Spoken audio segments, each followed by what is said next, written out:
Okay, so we're going to take a look at what's called fractional abundance.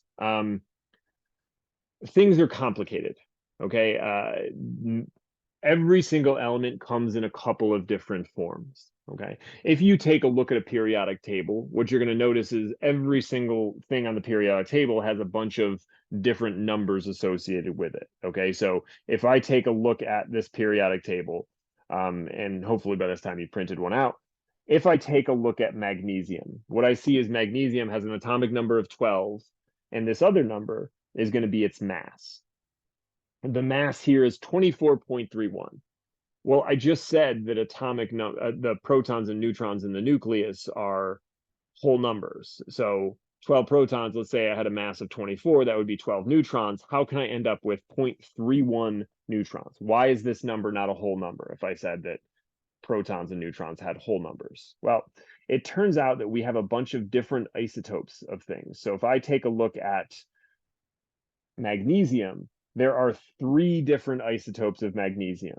I have magnesium 24, 25, and 26. So I have 3 different versions of magnesium. And when I actually do a little test on this, I find out that magnesium 24 makes up 79% of the magnesium on Earth. Okay, 10% is magnesium 25, and 11% is magnesium 26. What that ultimately means is every single sample of pure just magnesium, 79% of it is going to be magnesium 24, 10% 25, and 11% is magnesium 26. So this is all very confusing. It turns out all of these different isotopes make up the total amount, and their numbers are all over the place. And we have done this. We have taken a sample of magnesium and we've counted the number of magnesium 24s and the magnesium 25s and the magnesium 26. We've done this for every single element. Okay. And so what we do is we do what's called a weighted average of the naturally occurring isotopes of an element. And that's what you're seeing, because you have to do that, because if I take a sample of magnesium, I know that I'm getting this profile of it. So if I want to get the mass, I need to make sure that I'm taking into account all of these different things that I have present. Ultimately, the contribution of each isotope is going to, this is like how we would average a test together. If your tests are 70% of your grade, they're going to weigh more than the homework or the lab. Okay, so we need to take that into account. So my question is, why does magnesium have 24.305 AMU on the periodic table? Well, it's because of the fractional abundance. And so this is how we're going to do it. We're going to take a look at the mass versus the abundance. Okay, so the mass. So we see that a mass of 24, okay, again, this is magnesium, has an abundance of, we said it was 79%. We usually put this as these percentage, I'll do a percentage line too, is 79%. Okay, and in fact, I'm just going to get rid of that.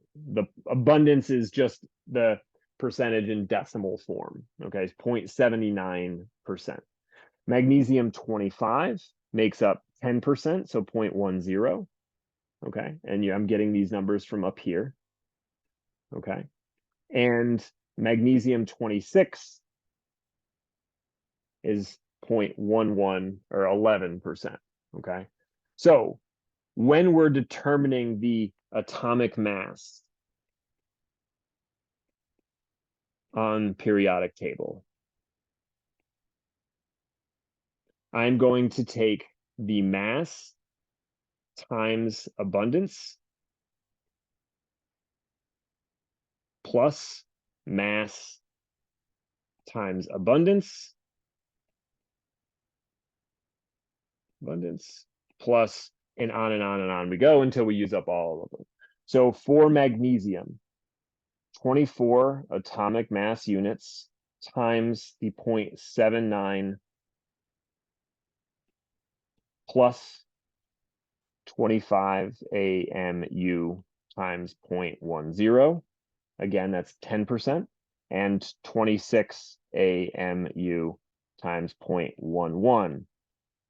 And now I'm going to add up all these parts. So what do we end up with for each of these? So if I do this, what we end up with is, and this number is going to be off just a little bit, just because our AMU is off a little bit, but that's fine. So 24 times 0.79 gives me, I'm going to use red for this, a different color, here we go. 18, maybe I'll put it behind it, above it, 18.96.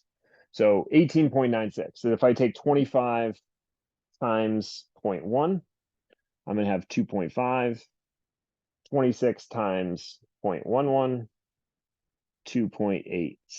So now I'm going to add up all of these parts. So 2.86 plus 2.5 plus 18.96 equals 24.32. We'll notice that we are pretty close, and it does take into account a couple other things by the way the unit is AMU. 24.32 is the weighted average of magnesium. Again, because every single magnesium contains this ratio of elements, we have to kind of weight these things out. Okay, so looking at this, naturally occurring carbon is composed of 98% carbon-12 and 1% carbon-13. What's the atomic weight of carbon expected to be? When you do this example, you should have the same thing that you have on the periodic table. Same question for neon.